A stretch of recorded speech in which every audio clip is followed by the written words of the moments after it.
ಬ್ರಹ್ಮರಥೋತ್ಸವ 25/12ಕ್ಕೆ ಬ್ರಹ್ಮರಥೋತ್ಸವ ಗುರುವಾರ ನೆರವೇರುತ್ತೆ. ಅಂತ ಕಾಮಗಾರಿಗಳಿಗೆ ದೇವಸ್ಥಾನದ ಯಾವುದೂ ಹಣ ಇಲ್ಲ, ಎಲ್ಲ ದಾನಿಗಳ ಮುಖಾಂತರನೇ ಮಾಡ್ತಾಯಿದ್ದಾರೆ, ಬೇಗ ಮಾಡ್ತಾರೆ. ಆಮೇಲೆ ಇನ್ನೂ ಹೊರಗೆ ದೇವಸ್ಥಾನ ಸುತ್ತಲೂ ಕೂಡ ಪ್ರಾರಂಗಣ ಕಟ್ಟಬೇಕು ಅಂತೇಳಿ ಇವತ್ತು ಆರ್ಕಿಟೆಕ್ಟ್ಸ್ಗೆಲ್ಲ ಹೇಳಿದ್ದೀವಿ. ಅದು ಕೂಡ ಒಂದು ಮುಂದಿನ ಸಭೆಗೆ ತಂದು ಕೊಡ್ತೀವಿ ಅಂತ ಹೇಳಿದ್ದಾರೆ.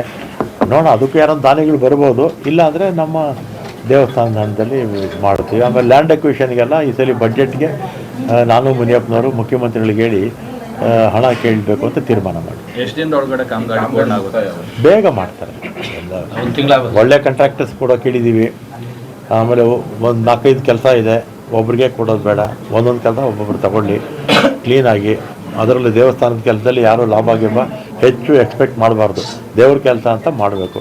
ಆ ಥರದವ್ರನ್ನೇ ನೋಡಿಕೊಂಡು ಟೆಂಡರಲ್ಲಿ ಪಾರ್ಟಿಸಿಪೇಟ್ ಮಾಡಿ ಅಂತ ಹೇಳಿದ್ದೀವಿ. ಇಲ್ಲ, ಈ ಸರಿ ವ್ಯವಸ್ಥಿತವಾಗಿ ಮಾಡ್ತೀವಿ. ಈಗ ಪ್ರೈವೇಟ್ದೆಲ್ಲ ಸ್ವಲ್ಪ ಜಾಗ ಇದೆ, ಅವ್ರ ಹತ್ರ ಎಲ್ಲ ಕೇಳಿಕೊಂಡು ಗೇಟ್ ಇಟ್ಟಿರ್ತಾರಲ್ಲ, ಅದಕ್ಕೆ ನಮ್ಮ ಪೊಲೀಸು ಇಲಾಖೆಯವ್ರಿಗೆ ಹೇಳಿದ್ದೀವಿ. ಮುನಿಯಪ್ಪನ ಡೈರೆಕ್ಷನ್ಸ್ ಕೊಟ್ಟಿದ್ದಾರೆ. ಪ್ರಾರಂಗಣ, ದೇವಸ್ಥಾನದ ಆಚೆ ಪ್ರಾರಂಗಣ ಒಂದು ಎಸ್ಟಿಮೇಟ್ ಎಲ್ಲ ಮಾಡೋಕ್ಕೆ ಹೇಳಿದ್ದೀವಿ. ಅದು ಎಸ್ಟಿಮೇಟು ಮುಂದಿನ ಸಭೆಯಲ್ಲಿ ಅದರ ಬಗ್ಗೆ ತೀರ್ಮಾನ ತಗೊಳ್ತೀವಿ. ಒಟ್ಟು ಇವತ್ತು ತೀರ್ಮಾನ ತಗೊಂಡಿದ್ದು 29 ಕೋಟಿ ರೂಪಾಯಿ ವೆಚ್ಚದ ಕಾಮಗಾರಿಗಳಿಗೆ.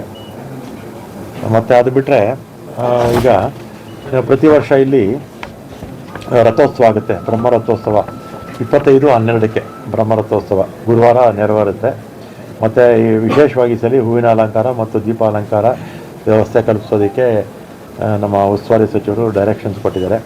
ಮತ್ತು ಬಂದಂಥ ಭಕ್ತಾದಿಗಳಿಗೆ ಕುಡಿಯೋ ನೀರು ಮತ್ತು ಇದು ಕ್ಯೂ ವ್ಯವಸ್ಥೆ, ಪ್ರಸಾದದ ವ್ಯವಸ್ಥೆ, ತಾತ್ಕಾಲಿಕ ಶೌಚಾಲಯಗಳ ವ್ಯವಸ್ಥೆ ಬಗ್ಗೆ ಕ್ರಮ ತಗೊಳ್ಳೋದಕ್ಕೆ ಹೇಳಿದ್ದೀವಿ.